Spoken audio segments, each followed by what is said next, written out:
CET की video बनाई थी और आपको मतलब अच्छा लगा काफ़ी। उसमें बहुत सारे कमेंट आए थे, मैंने बोला था कि कमेंट कर दो जिसको जो कुछ पूछना है। मैंने सब डाटा इकट्ठा कर लिया, जानकारी। बहुत सारे कमेंट है कि EWS वाले तुम जॉब वाले कैसे EWS में आ गए, 1,80,000 का क्या मैटर है, 5 नंबर किसको मिलेंगे, मेरा देवर भाभी ये है वो है। मतलब जो भी जितने कमेंट हैं सबके जवाब दूंगा। बस 10 मिनट कम से कम लगेंगे, क्योंकि हर एक का मैं जवाब देने की कोशिश करूंगा, सारे डाउट क्लियर कर दूंगा। EWS न्यू 2022-23 का लगाना पड़ेगा क्या? नहीं लगाना पड़ेगा, 21-22 का लगेगा, जो 10 जुलाई से पहले का बना हो। इसके बाद एक भाई कह रहे कि आपने बेवकूफ़ी किया है, इतनी जल्दबाजी में कि गलत कर दिया, मैंने करेक्शन में गलत कर दिया ना। कोई बात नहीं भैया, मैं बेवकूफ़ी ठीक हूँ, कोई बात नहीं भाई। आप गवर्नमेंट जॉब में हो फिर भी EWS में कैसे रहोगे? सुनो मेरी बात, अगर आपकी सैलरी EWS में, सुनो, अगर आप ग्रुप सी में या ग्रुप सी या डी में जॉब कर रहे हैं तो आपकी सैलरी ज़्यादा से ज़्यादा क्या होगी? 24,000, 25,000, 26, 27, 28, 30, 32, बस इससे ऊपर नहीं है, इतनी है लगभग। तो आप इसको काउंट करो, 12 से 12 या 36, 3,60,000 इतनी आपकी इनकम बनेगी। लेकिन हरियाणा सरकार क्या कहती है कि आपकी इनकम अगर 6 लाख से कम है और आप जनरल कैटेगरी से हैं तो आप EWS का सर्टिफिकेट बनवा सकते हैं। और आपके पास मतलब ये प्लॉट वगैरह नहीं होने चाहिए, 100 गज में 200 गज का प्लॉट नहीं होना चाहिए, 1000 स्क्वायर गज। वो चीज़ मैं आपको सारे स्क्रीनशॉट पे दिखा दूंगा, ये स्क्रीनशॉट देख लो। ये EWS का फॉर्म है जो मैंने सरल हरियाणा की वेबसाइट से डाउनलोड किया, देखो। उसके बाद एक कमेंट आया है, मेरा +2 का बोर्ड गलत भरा हुआ है भाई, इसका कोई सोल्यूशन? इस चीज़ के लिए इसमें कोई भी जानकारी नहीं दी गई है, इस चीज़ का कोई सोल्यूशन नहीं है, इसका कोई मैटर ही नहीं है यहाँ पे। आप इसके लिए जब आप ज्वाइनिंग करोगे, डॉक्यूमेंट वेरिफिकेशन होगी, तब इसको ठीक करवा सकते हैं। जब मैंने फॉर्म फिल किया था तब जनरल कैटेगरी में किया था, रिजल्ट में भी जनरल कैटेगरी है, बट क्या मैं EWS कैटेगरी में आ सकती हूँ? क्या मेरे पास EWS का सर्टिफिकेट भी है? तो आप EWS कैटेगरी में अब नहीं आ सकते, क्योंकि वहाँ आपको वो ऑप्शन ही नहीं दिखेगा, ठीक है? वो ऑप्शन ही नहीं दिखेगा। उस लिंक में जाओगे तो आपको ऊपर कास्ट का ऑप्शन दिखेगा, सेकंड ऑप्शन आपको दिखेगा सोशियो इकोनॉमिक का, और थर्ड ऑप्शन आपको दिखेगा ही नहीं, चौथा ऑप्शन दिखेगा जो कि तीसरा बन के दिखेगा, वो है एक्स सर्विसमैन का। उसके बाद भाई मेरा EWS 1/7/2019 से 1/7/20 का है, चल जाएगा क्या? नया लगाना पड़ेगा, नया लगाना पड़ेगा 2021-22 का, वो चल जाएगा। उसके बाद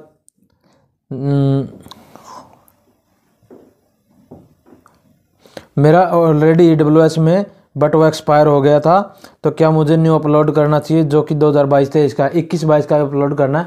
जब आप यार अपलोड कर रहे हो ना तो उसके अंदर एक चीज़ लिखी हुई है कि इशू डेट, तो इशू डेट है ना उसकी, वो 10 जुलाई 2022 से पहले की होनी चाहिए। उसके बाद की उसमें डेट नहीं है, जहाँ से आप सेलेक्ट करोगे ना वो डेट ही नहीं है, 10 जुलाई तक की डेट है, 10 जुलाई 2022 से पहले की डालो ना, वही चाहिए। प्रोविजनल वालों को क्या करना है? ये प्रोविजनल वालों का ही लिंक खोला है, प्रोविजनल वालों को ही अपनी वेरिफिकेशन देनी है कि हाँ मैं हूँ या ना हूँ, जो चीज़ भी, अगर आप हो तो ठीक है, नहीं है तो आप वहाँ पे नहीं कहो कि मैं कोई दावा, अपना दावा छोड़ना चाहती हूँ। एक जो 1,80,000 का जो मैटर है वो आपको मैं समझा देता हूँ अच्छी तरीके से। मान लीजिए आपके घर में सरकारी नौकरी है और आपकी 6 लाख से कम इनकम है, तो आप EWS में काउंट हो गए, वो मैंने बता दिया। 1,80,000 का क्या मैटर है वो मैं आपको बता देता हूँ कि 1,80,000 से ज़्यादा नहीं होनी चाहिए भैया। अगर आपके घर में सरकारी नौकरी है ना, तो सभी को, देश में जितने भी ऊपर बैठे हैं ना, सभी मंत्रालय को पता लग गया कि आपके घर में सरकारी नौकरी लग गई, तुरंत आपकी जो कोटा से गेहूँ मिलती है ना 5 किलो, वो बंद हो जाएगी, ठीक है? पूरे परिवार की वो नहीं मिलेगी, वहाँ से आपका नाम कट जाएगा। रोजगार कार्यालय में अगर आपका नाम दर्ज है तो वहाँ से कट जाएगा, वहाँ पता लग जाए। HSSC को पता लग जाए कि आप सरकारी नौकरी लग गए, क्योंकि वेरिफिकेशन के टाइम में पता कर लेंगे, तो आप ये मतलब वहाँ धोखा नहीं कर सकते। तो अगर 1,80,000 की इनकम है ना, तो उसी की देखनी है जिसके घर में सरकारी नौकरी नहीं है और 1,80,000 से उनकी इनकम कम है, उसी को वो नंबर मिलेंगे, ठीक है? एक पूछ रहे हैं, जो नाम तो मैं नहीं बोलूँगा, लड़की है, कि अक्टूबर 2021 तक का था मेरा जो EWS है, उसके बाद का प्रोसेसिंग में है, तो मैं क्या करूँ? तो उसके बाद अगर आपका नहीं बना है तो आप वही अपलोड कर दीजिए, अगर आप अभी EWS कैटेगरी में आते हैं तो, और नया अपना बनवा लीजिए ताकि डॉक्यूमेंट वेरिफिकेशन के टाइम पे पेश कर सकें। तो एक भाई कह रहा है कि तो और भाई यहाँ का भी नंबर आने दे भाई, इतना तो जॉब मिल रही है। देखो कोई भी मतलब इतना फालतू नहीं है कि यहाँ एग्ज़ाम देंगे और बेफालतू में आपकी कट ऑफ बढ़ाएगा, वो गलत बात है। हमारी भी कुछ पर्सनल मजबूरियाँ होंगी कि हम यहाँ आना चाहते हैं, क्या पता हम कहीं बाहर हों। एक पूछ रहे हैं कि सर मेरा सब कुछ ठीक है और मुझे भी तो क्या मुझे दोबारा कैटेगरी नो जॉब मार्क्स अपडेट करना होगा? बिल्कुल करना होगा। आपके में प्रोविजनल लिखा होगा रिजल्ट में, वो प्रोविजनल इसीलिए लिखा है, वो वहाँ पे कंफर्म नहीं कर पा रहे हैं कि अब इस टाइम आप नो जॉब हैं या जो भी हैं। 10 जुलाई से पहले का मैटर पूछ रही है सरकार। 10 जुलाई 2022 के बाद कुछ भी हुआ उसको नहीं पूछ रही है। उसके बाद यूपी पुलिस कांस्टेबल की वैकेंसी कब आएगी पूछ रहे हैं। देखो आनी तो थी दिसंबर नवंबर में, लेकिन अभी संभावना है कि फरवरी मार्च में आ सकती है। यूपी में छोटी मोटी भर्ती नहीं होती, 30-35 हज़ार से ऊपर ही मानो। मेरा देवर सरकारी नौकरी पे है, बहुत अच्छी बात है। क्या मुझे नंबर मिलेंगे? मेरी फैमिली आईडी अलग है। बिल्कुल मिलेंगे, आपका देवर से आप अलग हैं तो। सर इनकम सर्टिफिकेट भी अपलोड करना पड़ेगा? इनकम सर्टिफिकेट की कोई ज़रूरत नहीं है, बेफालतू में आप ऐसे ऐसे क्वेश्चन मन में भी मत लाएं। सिर्फ EWS से संबंध है तो EWS का ही अपलोड करें। उसके बाद बात आती है, बहुत ध्यानपूर्वक अपना ये करें। मैं फिर बता रहा हूँ, मेरे से गलती हुई है, कोई बात नहीं, शायद मुझे जनरल में काउंट करें, कैसे करेंगे।